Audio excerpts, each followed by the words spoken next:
Well, I have to go back to the year 1973.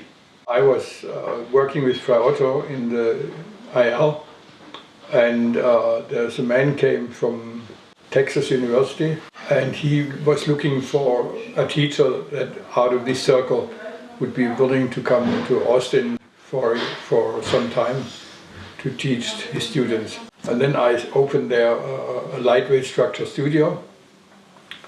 And the climate in Austin is of a kind that a lot of Saudi students are there, because the other people cannot take that climate. It's hot and humid, like in Dubai. And with Sami Angawi, he was one of them. I had a quite friendly relation. From the beginning it was interesting, and then he showed me pictures from the Hajj. And I was very excited because coming from Frau Otto and tents and so forth, I couldn't believe it. It's in Arafat, it's from horizon to horizon tents. It's hundreds of thousands of tents. And then shortly after that, Frau Otto called me and said he's been invited to a competition on accommodation for pilgrims in Mecca and Muna. And he knew from Sami and me, and he asked me, do you want to do that work for me? I said, nothing better than that. So I called Sami, said, would you join? He said, nothing better than that. So we had a little team built up. We did that. It was a pencil drawing of the whole valley of Muna, where every tent was individually drawn. So that result of this competition then was brought by Sami to Riyadh, and after that I didn't hear anything anymore. Then 3 months later I went out of patience and money and everything, so I scratched together my last funds and bought me a one-way ticket to Jeddah, and I went there without visa or anything. So I said, of course I come, I want to make the Hajj with you. And then in order to do that, we had to go to the government to get a permission, because I was not a Muslim in the passport. So they said I have to go to the court and convert to Islam, which I did the same day. So anyway, then after a couple of hours I got this letter with that I went to the government. There was at that time Prince Ahmed bin Abdulaziz, very nice man. And he wrote a letter with this letter from the court, allowing me to go to make the Hajj, and said, on top of that, here is some money, buy some cameras, take some pictures and show them to me afterwards. I want to know what you do, what you see. It was very, very interesting, because that was the first time I come to Mecca. And I was completely overwhelmed, and it was more or less the last year where you could see still the old medieval town. That was just in the brink of being replaced by newer structures. The first impression of me was coming from Frau Otto's Institute. We need an interdisciplinary, multidisciplinary institute to do research on the Hajj, because nobody understood the problem. Mm-hmm. There was a multitude of levels of the problems: the pedestrian, the vehicular, the hygiene, the sacrifice, whatever. There was many levels and all unsolved, and undescribable chaos, the whole thing. With the pictures that we took there also about the traffic, the aerial pictures, we went then after the Hajj, and I brought them to Prince Ahmed, nicely in large color pictures, showing the traffic mass, which he had never seen, because they never show him. Because the government, they like to show him the success of the work and not the failure. But anyway, with these things, we went to Prince Ahmed, and Prince Ahmed said, this is great. Then said, we want to start a Hajj Research Center.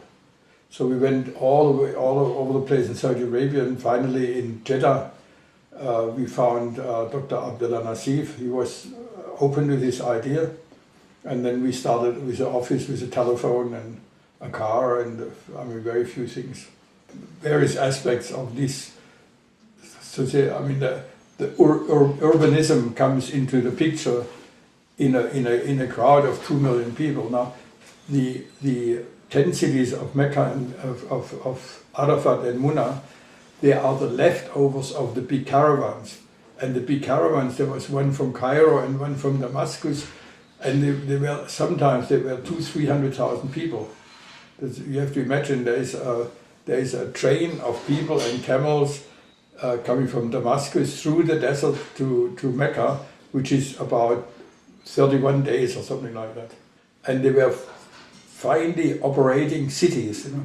They had a court, they had doctors, they had nurses, they had a whole bunch of animals to slaughter, to eat.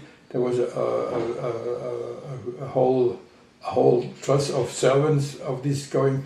There was military to protect against veterans. It was a real city, but I mean the movable city is, so to say, one step above the ephemeral city. That now in Arafat the city is set up only for one day, because the pilgrims are there only on the 10th day of the Hajj month. They arrive there maybe one day before or in the same day, and in the evening they all leave.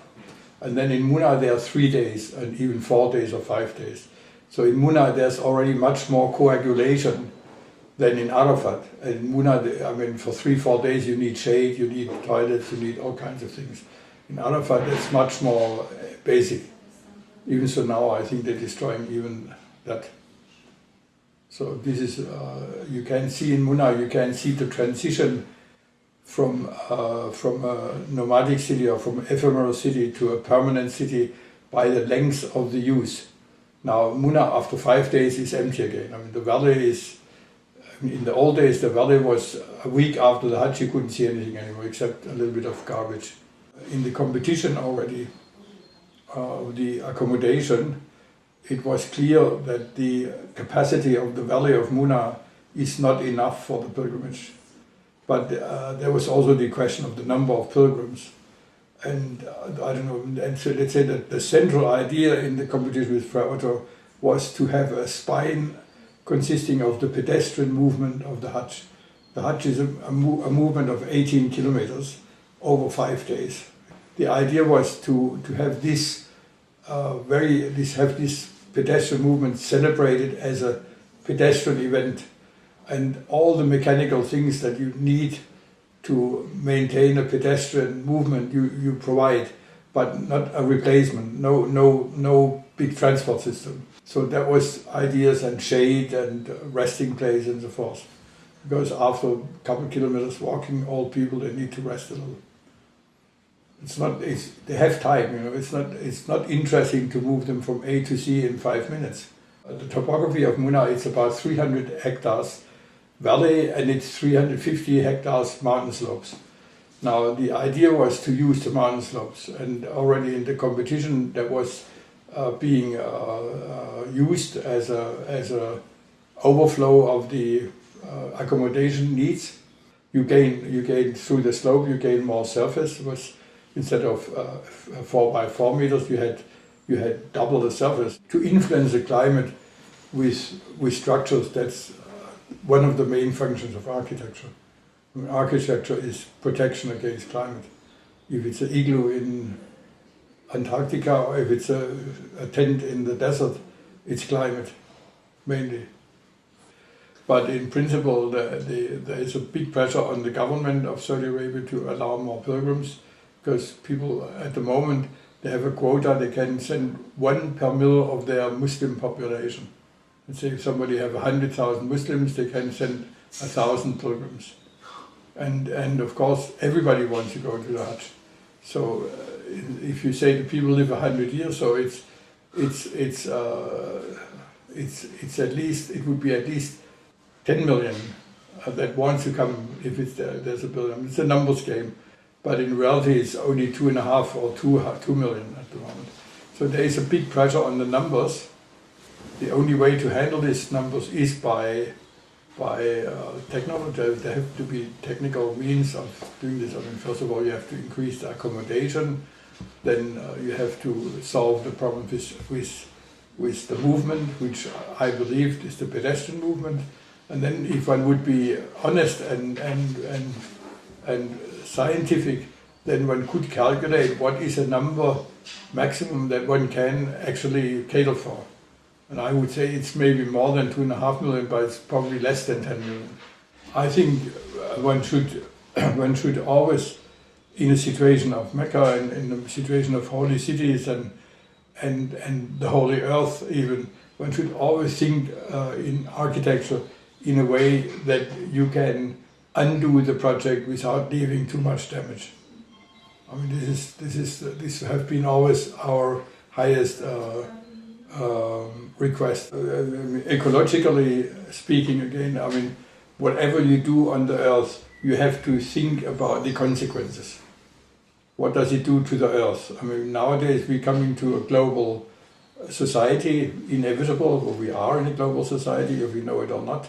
So we are a global society, and we are in train of ruining the whole world, as everybody knows from the climate change and so forth. That seems to be more or less established. So whatever architects do, they do it in large scale. So if they do it, they have to do it either in view of a quality that is so tremendous that like the old Greek temples, one doesn't want to destroy them, or they have to do it in a way that you can remove them or it has to be calculated from the beginning.